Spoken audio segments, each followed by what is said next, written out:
जय हिंद दोस्तों, हमारे YouTube चैनल में आप सभी का स्वागत है।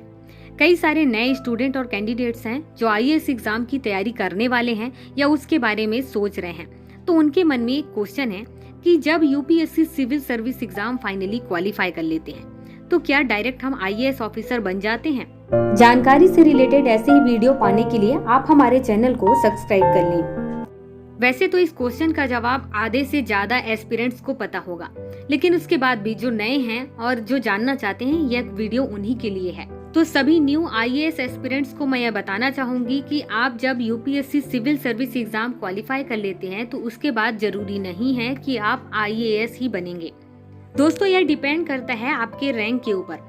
रैंक में शुरुआत के 70 से 80 रैंक अगर आप लेके आते हैं तो आईएएस बन सकते हैं, लेकिन उसके बाद फिर डिपेंड करता है कि आपकी कैटेगरी के ऊपर, आपकी कैटेगरी कौन सी है और कैटेगरी के अकॉर्डिंग आपके पास वो सीटें हैं या नहीं। उसके बाद ही आप आईएएस ऑफिसर बन सकते हैं, लेकिन सभी लोग आईएएस ऑफिसर नहीं बनते हैं। मतलब कि जितनी सीटें होती हैं यूपीएससी सिविल सर्विस एग्जाम में, उन सभी सीटों में सभी लोग आईएएस ऑफिसर नहीं बनते हैं, बल्कि उनको उनके प्रेफरेंस के अकॉर्डिंग दूसरी सर्विस दी जाती है। अब लोगों के मन में क्वेश्चन होगा कि इसमें जब आईएएस नहीं बनते हैं तो दूसरी कौन सी सर्विस मिलती है?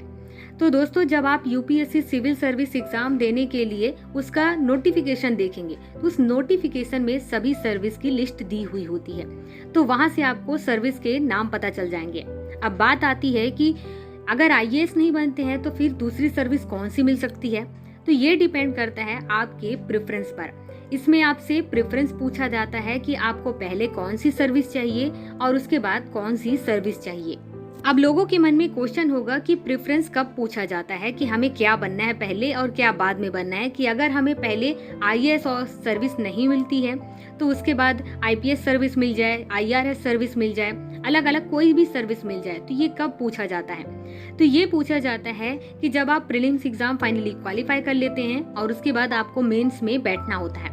तो मेंस के लिए भी उससे पहले आपको फॉर्म भरना होता है। तो उसी फॉर्म में जब आप अपना इन्फॉर्मेशन दे रहे होते हैं तो उसमें प्रेफरेंस के लिए भी होता है। तो उस टाइम आपसे पूछा जाता है कि आपकी प्रेफरेंस पहले कौन सी चीज में होगी, कौन सी सर्विस पहले चाहिए और कौन सी सर्विस बाद में। आई होप कि आपका जो कंफ्यूजन था वो खत्म हो गया होगा, लेकिन अगर नहीं हुआ हो तो प्लीज मुझे कमेंट बॉक्स में कमेंट करके बताएं।